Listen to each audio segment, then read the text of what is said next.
All right, so when you're ready, just come into a position of just lying down. I call that constructive rest, or it is called constructive rest.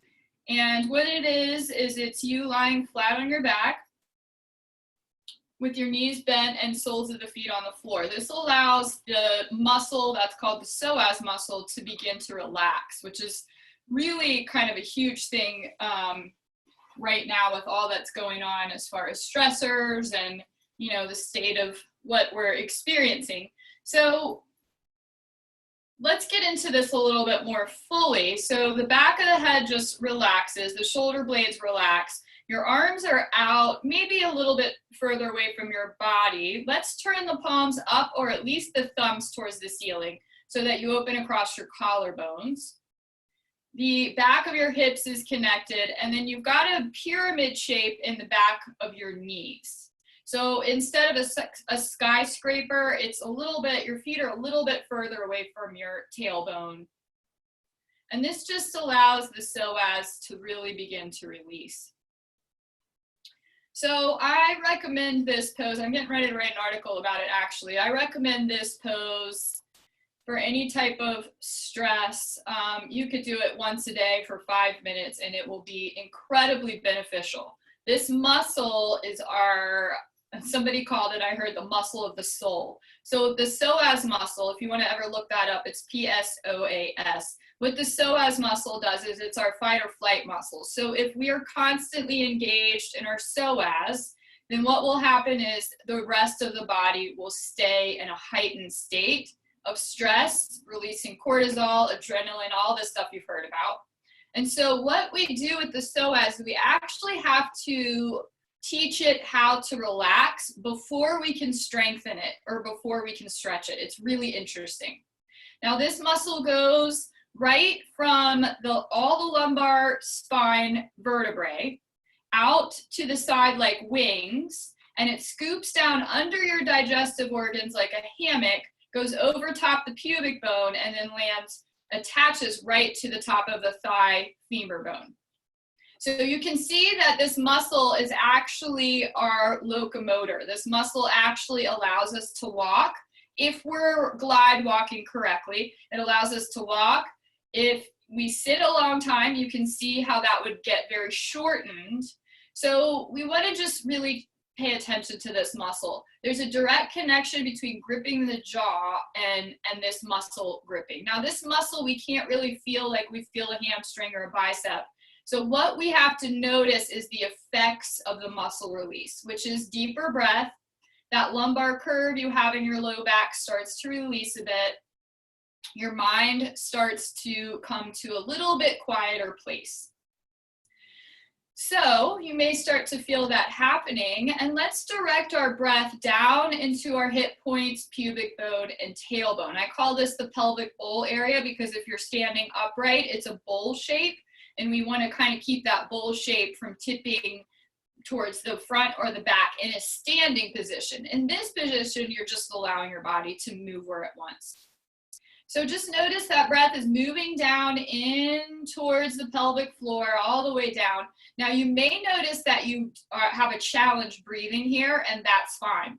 Don't think about the challenge, imagine, pretend it's moving down, and just kind of, you can even breathe that muscle if you want to. If you imagine where that muscle is, it's in the very center of our bodies.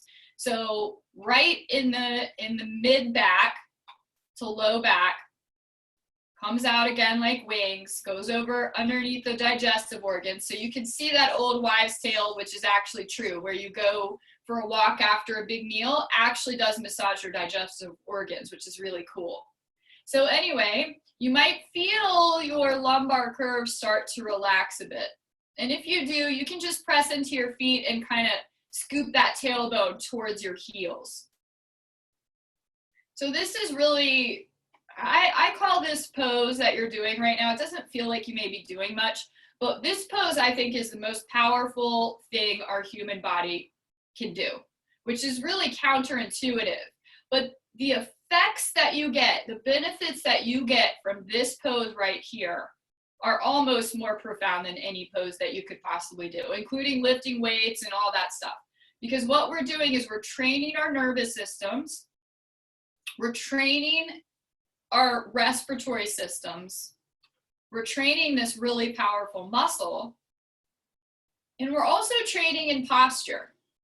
So the posture that you're feeling is starting to sink down. Our musculoskeletal system is starting to relax into the ground. And what is happening as a result of that is the shoulders are relaxing. You're getting more space across the collarbones. You're starting to release your jaw. Your head's moving backwards. You're getting an elongated back of your neck. So the spine elongates. And what we really want to look for in a standing pose, which we're not doing yet, but what we're looking for is that we are able to hold ourselves upright without dumping into our joints. This pose, believe it or not, is really powerful for that. So it translates all the way through into everything we do. So just continue the breath down into your hip points, pubic bone, tailbone in constructive rest. And notice a sensation here of your front body really beginning to relax towards your back body. I know that might sound kind of strange, but you can imagine that all the muscles that make up the front of your body are just relaxing and releasing. And as a result, the back body, all the muscles that make up your back body are relaxing and releasing and coming into more of a heaviness, more of a connection with the floor, with the mat, whatever you're lying on.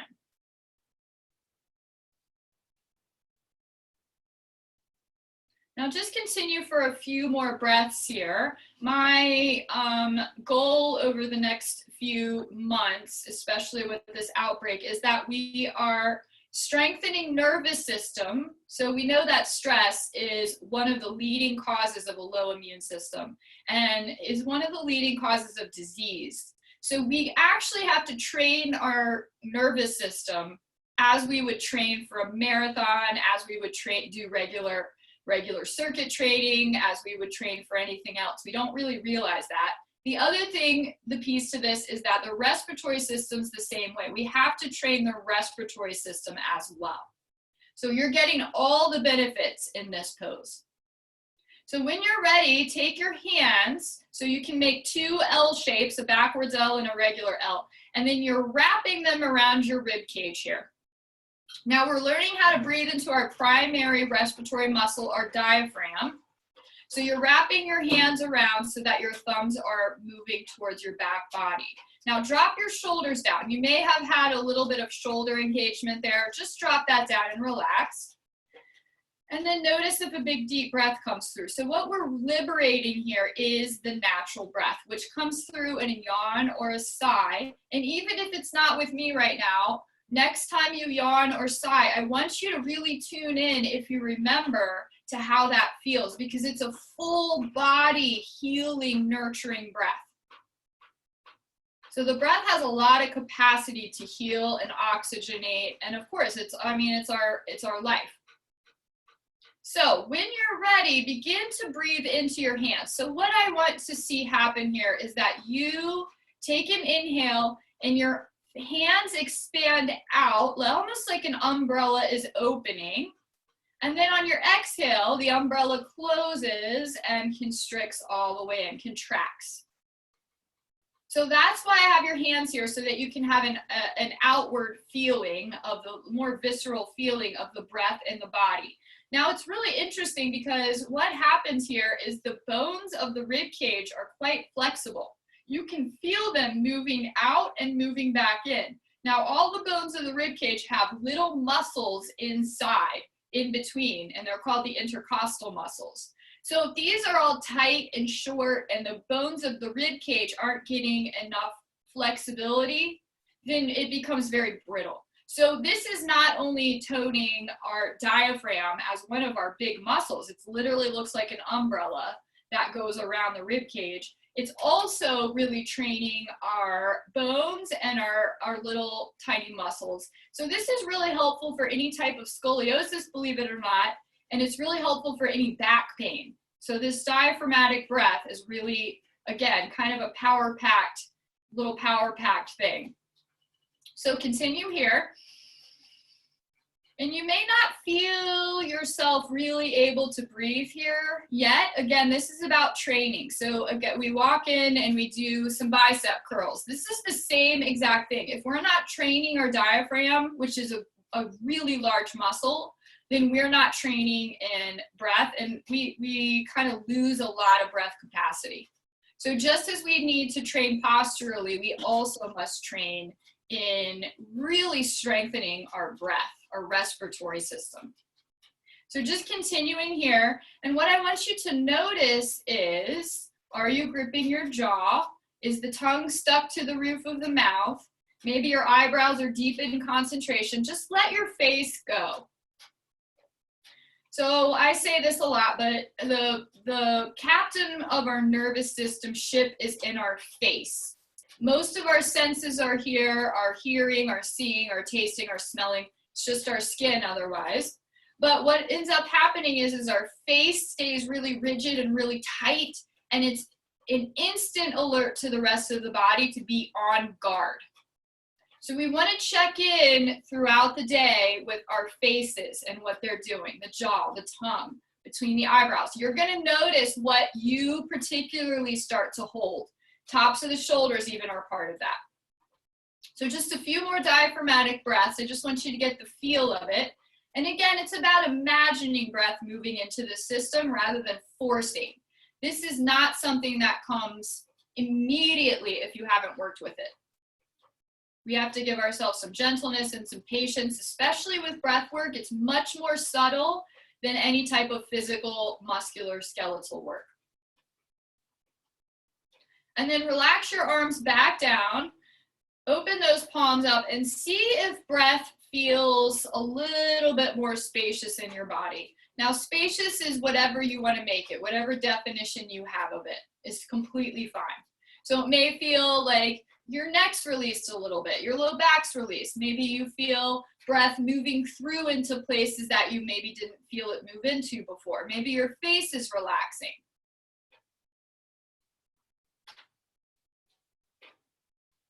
So engage your belly here, and how we do this, I always work with this, even if we're doing a relaxation session, because it's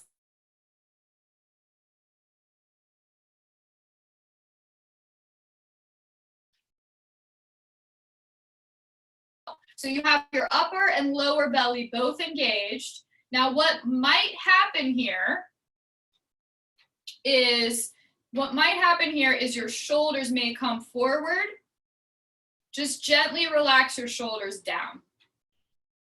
So very deep connection to belly, relaxing through shoulders and face. Now take some windshield wipes with your legs. So drop your legs over to one side. Keep your belly engaged here, and then drop them over to the other side. So we're starting to unwind the low back a bit, which is part of relaxation. And then continue back and forth. So dropping knees to one side like windshield wipers, dropping them to the other side, keeping your belly engaged. So the root of our legs is in our belly. We know that because of the psoas, what we talked about earlier. So just a few more here.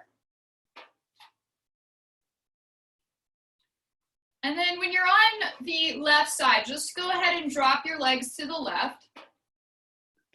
You don't have to look like a certain thing. And then just stay there for a moment and turn your nose to the right. So you may already feel this really nice, long stretch.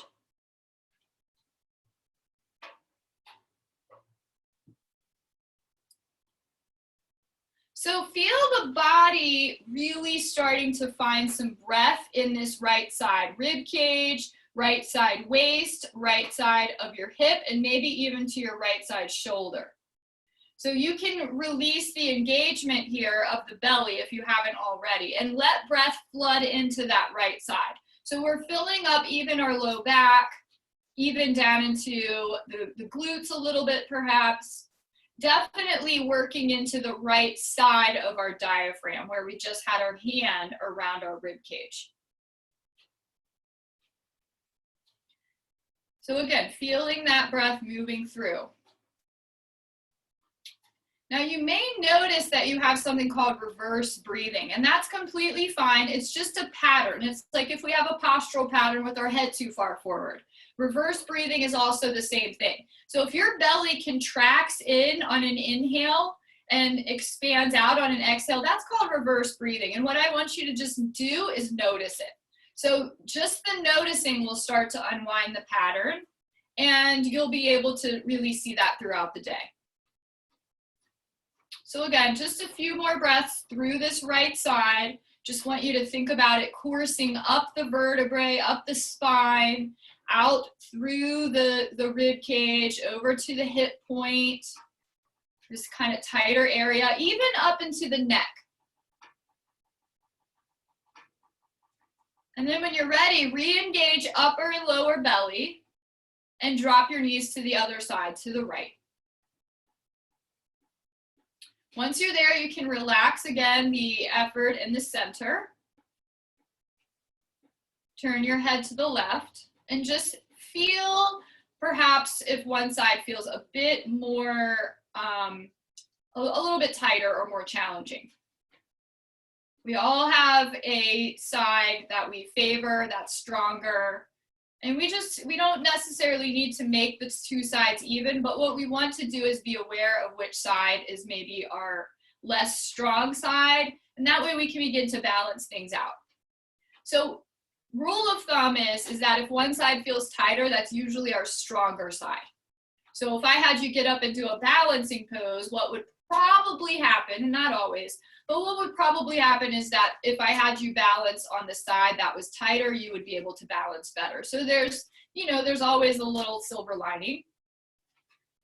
And then really begin to bring breath, maybe even to the underarm, into the left side chest, into the rib cage of the left side, down into left waist, all the way into left hip point, left side of tailbone, maybe even feeling that in the neck.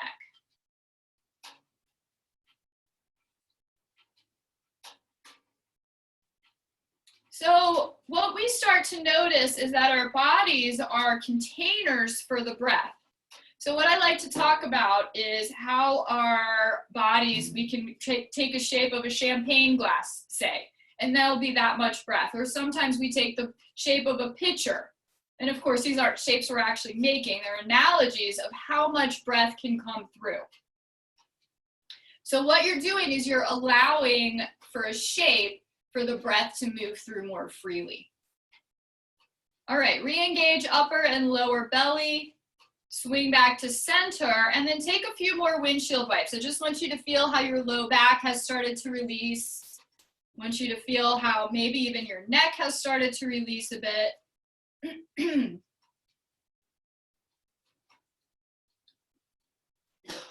Check in with jaw and tongue.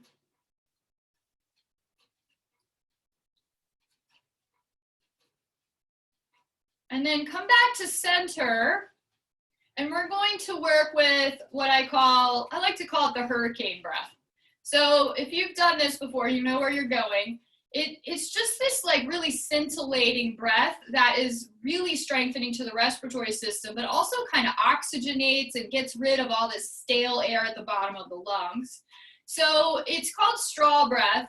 But if you've ever been in the hospital or you've known someone that has, after surgery, there's that little thing you breathe into, and I need to find out the real name of it, that has the ping pong ball that you breathe into, and they don't let you go until you get the ping pong ball up to a certain level. That's what this breath feels like. So I'll do a demonstration, and then I'll have you all do it about 5 rounds. Now, I recommend this breath at least twice a day, especially now, because this is where we need to strengthen our lungs and our respiratory system. So it sounds like this. We breathe in through our nose and then out through our mouth like a straw. Now you come to the very end of breath there, and there's more, believe it or not. So a full round sounds like this.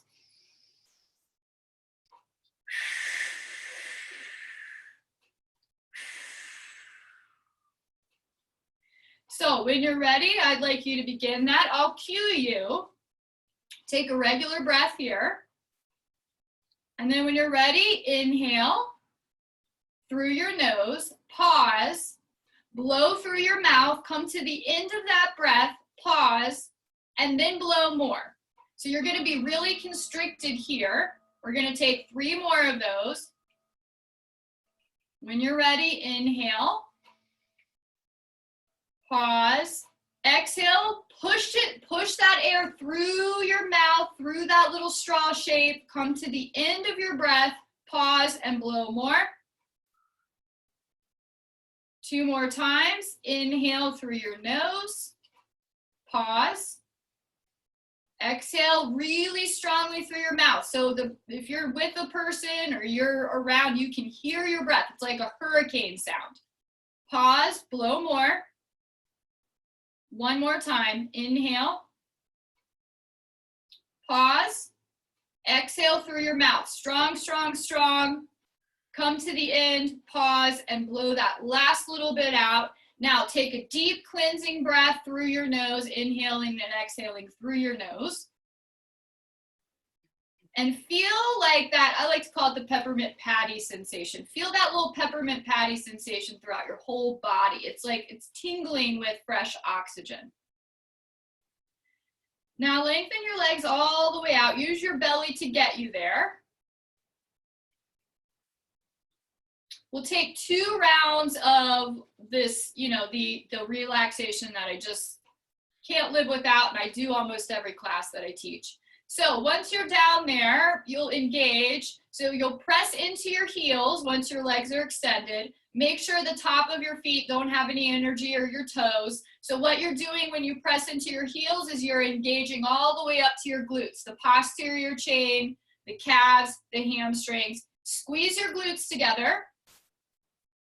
Drop your belly down and in. Press that low back towards the floor, low back rib cage towards the floor. Shoulder blades pressed towards the floor from your chest. Make some fists here. And then from the back of your throat, press your head into the floor or into your blanket or pillow. Now breath might be a little bit constricted here because again, we're not making a lot of room for the breath because our muscles are so engaged.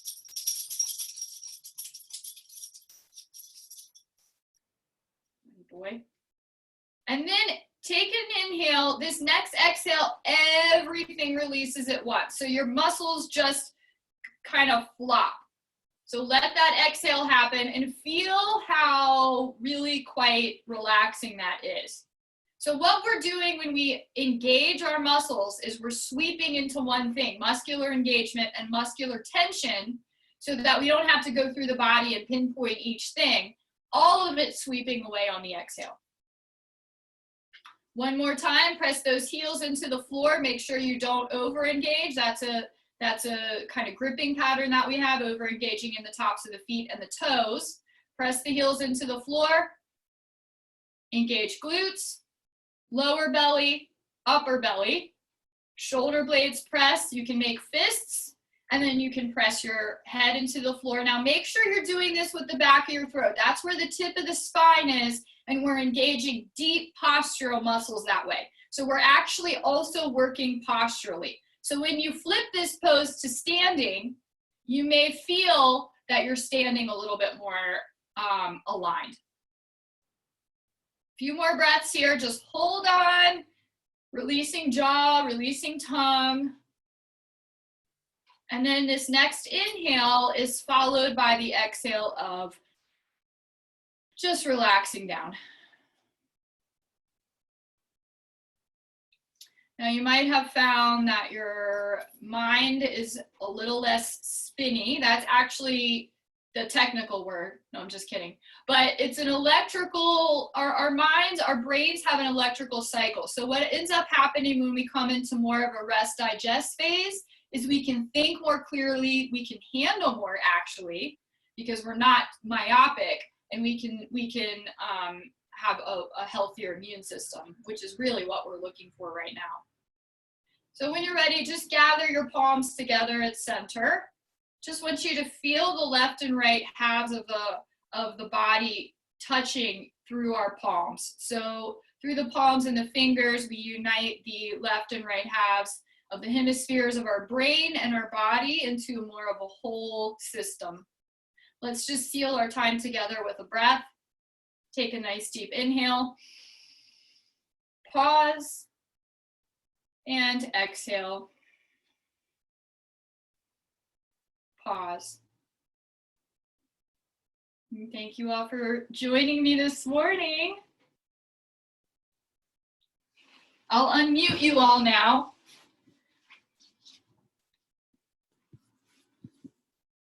So you all can tell me if this is good and you want this next week. Great. Yes. Yes, yes, yes, yes, yes.